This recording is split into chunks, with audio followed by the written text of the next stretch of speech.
कर्मयोद्धे म्हणजे ते योद्धे जे आपल्या ध्येयासाठी निस्वार्थपणे संघर्ष करतात. आज आपण जाणून घेणार आहोत अशा हजारो शूरवीरांची गाथा, ज्यांनी निजामाच्या अत्याचारी राजवटीला आव्हान देऊन मराठवाडा मुक्त केला. ही कथा आहे मराठवाडा मुक्ती संग्राम दिन 17 सप्टेंबर 1948ची. 15 ऑगस्ट 1947 रोजी भारत स्वतंत्र झाला, परंतु मराठवाडा हा अजूनही पारतंत्र्यात होता. त्याला स्वातंत्र्य मिळवण्यासाठी जवळपास 1 वर्ष संघर्ष करावा लागला. मग मराठवाड्यावर कोणाचं राज्य होतं? कोणाच्या गुलामगिरीत होता आपला मराठवाडा? तर ते आपण आजच्या व्हिडिओमध्ये जाणून घेणार आहोत.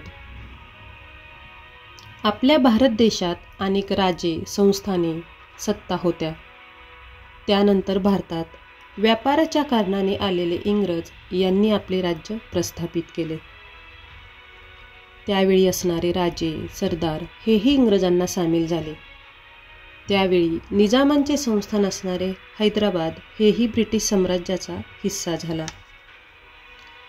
स्वातंत्र्यानंतर भारताच्या संस्थानांना विलीन व्हायचं होतं, पण हैदराबाद संस्थान हे सर्वात मोठं आणि श्रीमंत संस्थान होतं.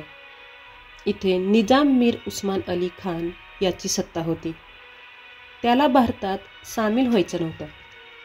त्याला त्याचं स्वतंत्र हैदराबाद हे राष्ट्र म्हणून हवे होते. मग इथूनच सुरू झाली मराठवाडा मुक्ती संग्रामाचा संघर्ष. या निजाम राजवटीत महाराष्ट्रातील आजचे 8 जिल्हे छत्रपती संभाजीनगर, बीड, जालना, नांदेड, परभणी, लातूर, हिंगोली आणि धाराशिव हे जिल्हे म्हणजेच आपला आजचा मराठवाडा. या संस्थानाच्या राजवटीत हिंदू लोकसंख्या 85% एवढी होती, पण सत्ता काही मोजक्या निजाम मुस्लिम सरदारांच्या हातात होती. निजामाला साथ मिळाली होती रजाकार नावाच्या एका हिंसक संघटनेची. कासिम रिझवी या नेत्याने रजाकार संघटना उभारली आणि हैदराबाद स्वतंत्र राहील यासाठी दहशत माजवली. बहादूर यार जंग यासारखे नेतेही निजामांच्या बाजूने होते. रजाकारांनी मराठवाडा, तेलंगणा, कर्नाटकातील ग्रामीण भागात अत्याचार केले. महिलांवर, शेतकऱ्यांवर अमानुष हिंसा केली. हजारो लोकांना आपल्या घरातून हकललं गेलं. या अन्यायाविरुद्ध मराठवाड्याचे शूरवीर उभे राहिले. गोविंद भाईश्रॉफ, स्वामी रामानंद तीर्थ, वसंतराव नाईक, अनंत लक्ष्मण कान्हेरे यांच्यासारख्या असंख्य कार्यकर्त्यांनी लोकांना एकत्र केलं. विद्यार्थ्यांनी निदर्शने केली. शेतकऱ्यांनी शस्त्र हाती घेतली. मराठवाडा म्हणजे स्वातंत्र्यासाठी पेटलेली भूमी बनली. इकडे दिल्लीमध्ये असणारे तत्कालीन गृहमंत्री सरदार वल्लभभाई पटेल भारत एकसंध करण्याचं काम करत होते. त्यांनी एकामागून एक संस्थान भारतात सामील केली, पण हैदराबादच्या हट्टामुळे मोठं संकट उभं राहिलं. सरदार वल्लभभाई पटेल यांचे प्रयत्न चालूच होते, पण कासिम रिझवी आणि रजाकार यांना फक्त हिंसा आणि वेगळेपणा हवा होता.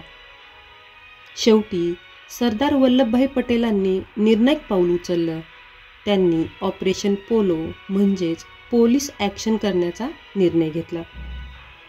13 सप्टेंबर 1948 रोजी भारतीय सैन्य हैदराबादकडे निघालं. फक्त 5 दिवसात निजामांचा पराभव झाला आणि 17 सप्टेंबर 1948 रोजी हैदराबाद संस्थान भारतात विलीन झालं आणि मराठवाडा मुक्त झाला.